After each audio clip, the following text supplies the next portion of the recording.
It would not start. We checked everything over and over. It cranked. It wouldn't start. Finally, we took the valve cover off, and guess what? Good afternoon. My name is Elaine Harper, or the Diesel Doctor.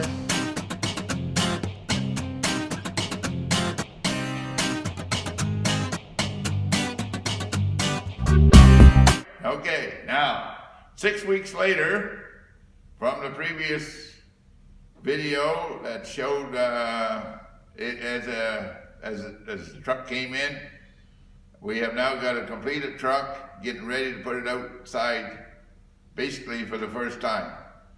Anyway, we had to do a lot of, I call it barnyard engineering, to get this done. The radiator, I could not locate one from crane carrier, so I took a Freightliner cab over radiator, recorded it, and it went into a spot with 1/8 of an inch of side clearance, and it is not touching the frame rails anywhere. Now, moving around to the left of the truck, we have installed a step on the tire in order to get into the truck easier. Inside the cab, we have made up a clutch linkage and a gear shift setup. The clutch linkage is totally handmade, hand engineered, and the gear shift setup came out of a cab over a Freightliner. The rod for the shifter comes out through the back of the cab and goes down to the transmission.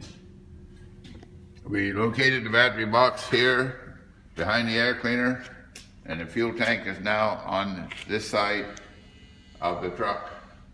The rest of the truck is pretty well basically as it came in, except the addition of air dryer.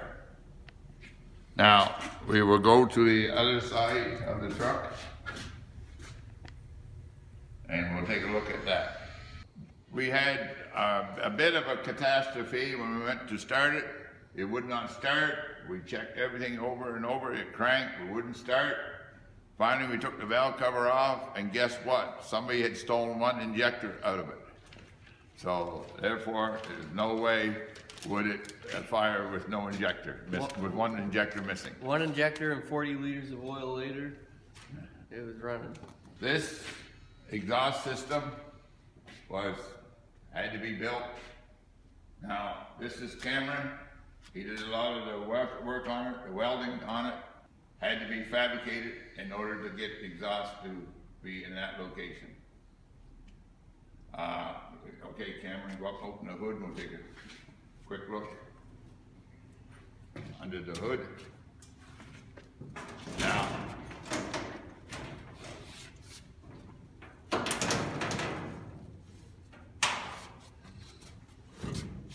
this is what we have built for the air intake, and because we have not yet obtained an air-to-air, we put a temporary setup for the air-to-air piping, so that when we get the proper one, we will install it. But this way, the customer can be able to take his truck and put his drill rig on the back, and that way he will not tie him up to go to work. Initially, the fuel tank was supposed to be here, the battery box was supposed to be here, but that would have interfered with this side curtain. This wasn't ever supposed to be able to hinge like that, so we put hinges and latches on it. We decided that the battery box wasn't going to go there because it's about 4 feet extra cable, and that's just a lot of extra strain on your starter. And the fuel tank we thought was a way better spot over there. And since this is going to be a drill rig, you might want that space for storage or whatever. Now we got a Rayco front suspension. We have absolutely no suspension in the rear. It's got walking beams like a trailer, but that's it.